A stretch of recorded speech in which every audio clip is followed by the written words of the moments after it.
சத்குருவே சரணம். கிரகப்பிரவேசம் பண்ணதுலேருந்து அந்த நாள் முதல் கண்திஷ்டியாக இருக்குது. அது இயற்கையாக. ஏன்னா வீடு நல்ல புது வீடாக இருப்பீங்க, நல்ல பெயிண்டிங் பண்ணியிருப்பாங்க, அலங்காரம் பண்ணியிருப்பீங்க, சீரியல் லைட்லாம் போட்டிருப்பீங்க, வாழை மரம் தோரணம்லாம் கட்டி எல்லோரும் வருவாங்க. வீட்டில் உள்ளவங்கலாம் பட்டு புடவை நகைகள்லாம் அணிஞ்சிருப்பாங்க. அப்போது கண்திஷ்டி என்பது இயற்கையாக வந்துடும். எல்லோரும் பார்ப்பாங்க, வீடு புதுசாக இருக்குது, இவங்க இவ்வளோ அழகாக இருக்காங்க, நகை போட்டிருக்காங்க அப்படிங்கிற ஒரு பொறாமையின் காரணமாக கண் திருஷ்டி என்பது பொறாமையின் காரணமாக வரக்கூடியது. அந்த பொறாமையில் வரக்கூடிய கண் திருஷ்டி அந்த வீட்டை சுற்றிக்கிட்டே இருக்கும். அப்போது கிரகப்பிரவேசம் முடிஞ்சோன்னு பார்த்திங்கன்னா அந்த வீட்டுக்கு சொந்தக்காரவங்க அடித்து போட்ட மாதிரி தூக்கம் வரும், மனசு நிம்மதி இருக்காது, புது புது வியாதிகள் வரும்.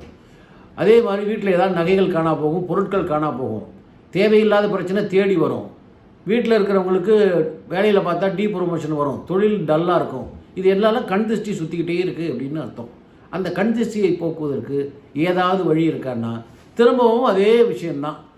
ஒரு வெள்ளிக்கிழமையில் ஒரு பசுமாடை அழைச்சிட்டு வந்து கண்ணுக்குட்டியோட வாசலில் நிப்பாட்டி அதை நல்லா நீங்கள் தண்ணீர் ஊற்றி சுத்தப்படுத்தி அதுக்கு மஞ்சள் குங்குமம்லாம் வச்சு தலையில் அந்த துண்டு கட்டி விட்டு அதுக்கு வாழைப்பழம் கொடுத்து அதை 9 முறை தீபம் ஏற்றிக்கிட்டு நீங்கள் மகாலட்சுமி மந்திரம் சொல்லிவிட்டு 9 முறை கணவன் மனைவி சுற்றி வாங்க. 1 மணி நேரம் இந்த பசு கன்று அங்கே இருக்கட்டும், அதுக்கப்புறம் அனுப்பிச்சிடுங்க. பாருங்கள், இந்த பசுவும் கன்றும் கோமாதாவால் அந்த கண் திருஷ்டி ஓடி போயிடும். ஏன்னா கணபதி ஹோமத்தில் முதல்ல வீட்டுக்குள்ளே வர்றதே பசுவும் கன்றும் தான்.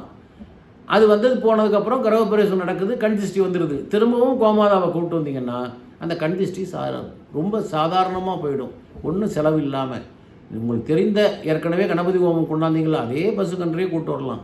தலையில் ஒரு துண்டு கட்டிட்டு குளிப்பாட்டி மஞ்சள் குங்குமம் வச்சு ஒரு தீபத்தை பிடிச்சிட்டு கணவன் மனைவி 9 வாரம் சுற்றி வந்து அந்த பால் மடி இருக்குல்ல அதையும் தொட்டு கும்பிடணும், பின்பக்கத்தையும் தொட்டு கும்பிடணும். பின்பக்கத்தில் தான் மகாலட்சுமி வாசம் செய்கிறான். அப்படி செய்யும் போது 1 மணி நேரம் கட்டி இருக்கும்போது அந்த வீட்டில் சாணமும் கோமியமும் போட்டுடுச்சுன்னா உங்களுக்கு யோகம் வந்துருச்சுன்னு அர்த்தம். நிறைய பேர் வீடுகளில் அது நடக்கும். சாணம் போடும், கோமியம் விடும். அப்போ அந்த வீட்டுக்கு மகாலட்சுமி வந்து விட்டால் இனிமேல் உங்களுக்கு வெற்றியான காலம்தான், மிகப்பெரிய நல்ல நேரம் துவங்க போகிறதுன்னு நினச்சிங்க. சரிங்களா? வாழ்த்துக்கள். சப்ஸ்கிரைப் பண்ணுங்கள். வணக்கம்.